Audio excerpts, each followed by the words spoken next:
So in this video, I'm going to show you how I plan my week and day using the weekly layout in the Hobonichi Cousin. I was going to do a plan with me, but then I kept knocking into the tripod, so I figured I'm just going to plan and then walk you through my thought process. So let's get started. So I usually plan on a Monday morning, and that's because right up till Sunday evening, I'm still working on some work tasks, and I'm never sure whether or not I'm going to finish those work tasks before Monday. So to make everything easier for myself, I just plan on Mondays. So the first thing I do is I put in the sections. Okay, this is what an untouched weekly layout looks like. And what I do is I put in the sections. I write the word schedule on top. I write task list.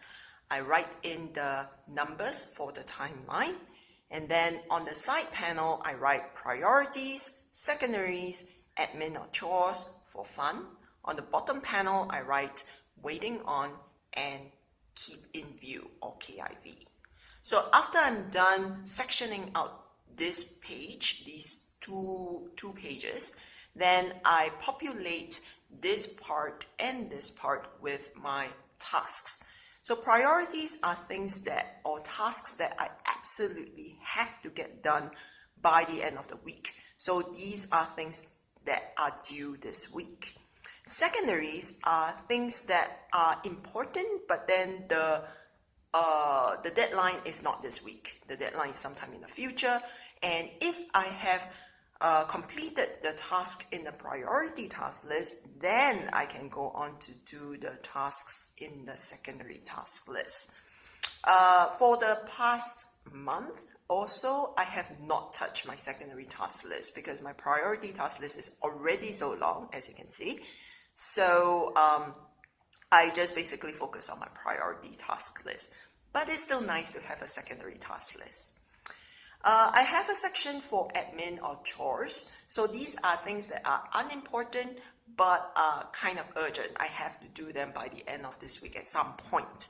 So for example, I need to collect my passport. So this is where I put in admin or chores. I also have a section called for fun, and this is a really new section I only put in last week. And the reason I have this section is that I wanted to make time for things that are meaningful to me, but they are not work. So I feel like I've been working quite a bit, and I enjoy my work, I really do, but some point last week I felt really burnt out and I was falling sick quite a bit. So I figured that I probably need to keep in mind that I have to feed my soul and stop working so much and do other things like hobbies. So filming a YouTube video is one part of it. I have a section called waiting on, which I talked about in my previous videos, and this section is where I put down things that I'm waiting for, or people who are supposed to get back to me, things like that. So I put it in the waiting on list. And I found this section particularly helpful because sometimes some people are going to say, okay, I'll get back to you next week. And then next week comes around, the person doesn't get back to me, but I've forgotten that the person is supposed to get back to me. And then the week after, when I remembered, it's a bit too late, So this has been a game changer for me. I also have a keep in view or KIV section where I write things down that I want to follow up on eventually. So for example, dental claims. I put in the dental claim last week, and I figured that I ought to check to make sure that they have actually processed my dental claim. But I'm not going to check that every day this week, right? And also it takes time to process the dental claim. So I put it down here so that the next week, when I look at this KIV section, then I can decide whether or not that week I am going to check up on my dental claims. So this is where I put down things that I want to follow up on sometime in the future, and they are not so important and not urgent right now. So after I'm done with the side panel and the bottom panel, then I pay attention to the schedule section. I put in the appointments that I have for each day. So for example, on Monday, I have quite a number of student consultations, and then I have an invigilation session at this time.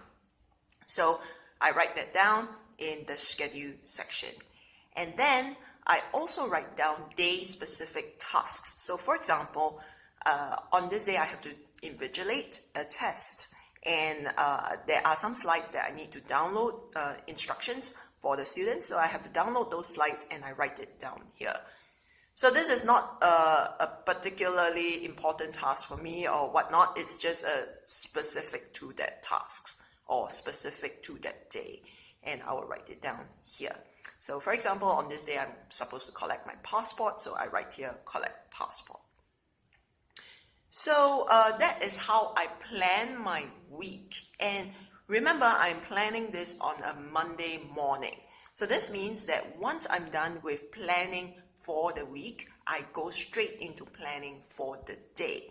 So I'm going to briefly show you or tell you how I plan for that day. So I look at the schedule for that day, and then I look at the task list to figure what I can do on that day given my appointments for that day. So as you can see, I have quite a number of consultation sessions. This means that I probably would not be able to get stuff done because student consultations tend to extend beyond that time, their allocated time. So I think I'm not going to get much done here beyond student consultations. So maybe I would write, I would do something simple like edit an experiment protocol, something like that. And then I will write it here. Alternatively, if I have a task that is due on the next day, so on Tuesday, maybe I have to complete the make-up exam questions. Then I would put the make-up exam question task here so that I will remember to finish it before the day that it is due. So once I have developed my task list for that day, I go back into the schedule and then I schedule the tasks for whatever time. So for example, if let's say I want to work on the experimental protocol between this time and this time, then I will just block out that time. This helps me have an overview of my day, and I like doing this, and I'm not sure if it's helpful to other people, but it's been helpful to me. So when it comes to task list, I don't only write tasks in my task list. So sometimes I write notes. So for example, on this day, I was really, really, really sick. So I wrote a note to myself, complaining basically to myself that I am so sick, I feel so miserable, and things like that.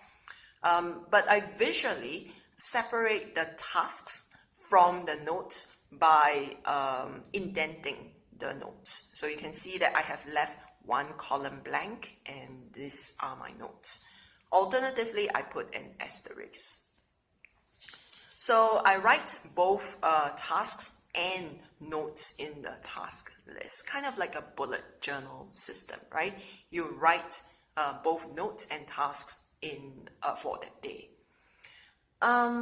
So if I do not have enough space in my priorities list and new tasks come in, then I will just write the tasks on the day that it came in. So that is not too big of an issue for me because after I've written it down, I know that that is a priority. I have to work on it, so I would focus on it. I don't have to have it in the priority task list.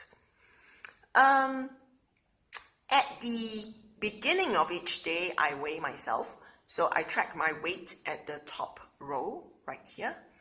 And then at the end of the day, I write one thing that I want to remember about that day.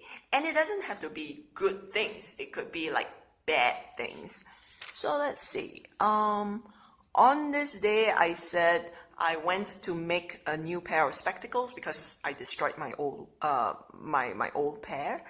And on this day, I was complaining about the cough. Okay, the cough is really, really, really bad. So I write a simple one line or a phrase to remember about that day. I think that is all. So that's how I plan my week and plan my day. Please let me know how you plan your week and your day in the comment section below. As always, thank you very much for watching. Take care and bye-bye.